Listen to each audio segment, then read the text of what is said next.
Hello again, it's Ronda Butler with Chinowth and Cohen Realtors, and hopefully you saw the first part of this video where we talked about the first part of the acronym of being a good steward with your money.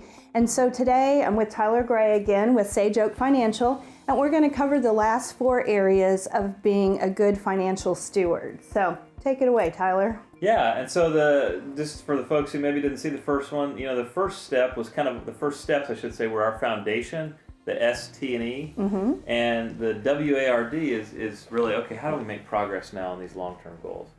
And in our acronym, steward, being a good steward, the W stands for wipe out high interest rate debt. Okay. And that could be any number of things. It could be as super high interest as like a payday loan. Yeah. It could be a credit card. It could even be, I've seen a lot of private student loans with some of my clients that are in the 8 to 12% range, and that's relatively high. Yeah. And so once we're spending less than we earn, and we've tackled the basics, and we've got that basic emergency fund in place, we're going to throw all of our extra money at those high interest rate debts until we see those make some progress on those. Okay. And that's where I'd say, a lot of our clients, sometimes that's when they come to us, is when they are trying to figure out, okay, I've got this debt, what do I do with it?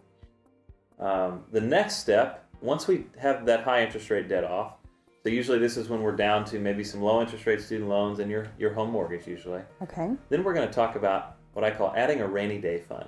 Okay. And people say, well, Tyler, I already have an emergency fund. So what's the difference? Well, like the old saying goes, when it rains, it pours. Exactly. And so an emergency fund is more for those, unexpected, quick, small emergencies. The rainy day fund is more for like when we lose our job, or we need a money unexpectedly for a large home repair. My roof is 20 years old, and I'm praying for a hailstorm soon, but if I don't get one, I'm going to need that rainy day fund. It's coming, yeah.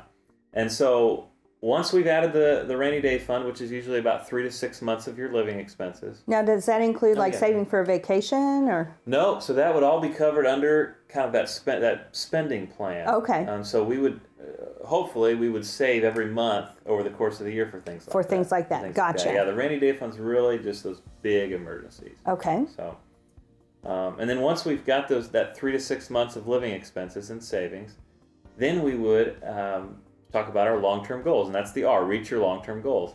This is going to be what most people think of when they think of financial planning, retirement, starting a business, saving for their children's or grandchildren's college, kind of those big overarching financial goals that usually, for a lot of us, can take, a big portion of our lives to save and reach. And sometimes we never get there because we don't have that in the plan. Exactly. Okay. And so, now we fast forward, maybe we're in our 50s, 60s, or 70s, and we've reached all those long-term goals. Well, now what do we do?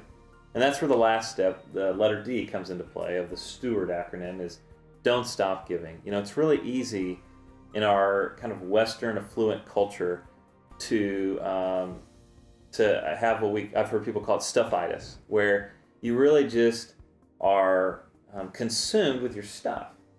And in the reality is, we kind of talked in it earlier that there are no U-Hauls behind hearses. Yeah. I've heard that phrase before, and that's totally true. And so one of the ways that we can make an impact is by giving, whether it's to your church or another local nonprofit, and using your money in a way that reflects your values, that makes an impact long after you're gone. So do you recommend still giving while you're doing the first part? First 2 steps? Yeah, great question. Yeah, it depends on the person, but we would always recommend giving at least something, even if it's just a few dollars, even while you're paying off the high interest rate debt, for example. Because what giving does is it helps break the power of money in our lives. Oh, I love that. Yeah, we talk a lot about in our business the idea of financial freedom, and that's not just having enough money to do whatever you want, like in retirement, for example. Right. But it's actually not being a slave to your money. Oh, I love that. Yeah, awesome. Thank you so much. Thank you, Ronda, for having me. I really appreciate it. Yeah, and we will, if you want to reach either of us, we'll have the information on the bottom of the video so you can call us and even get a written version of what we've talked about.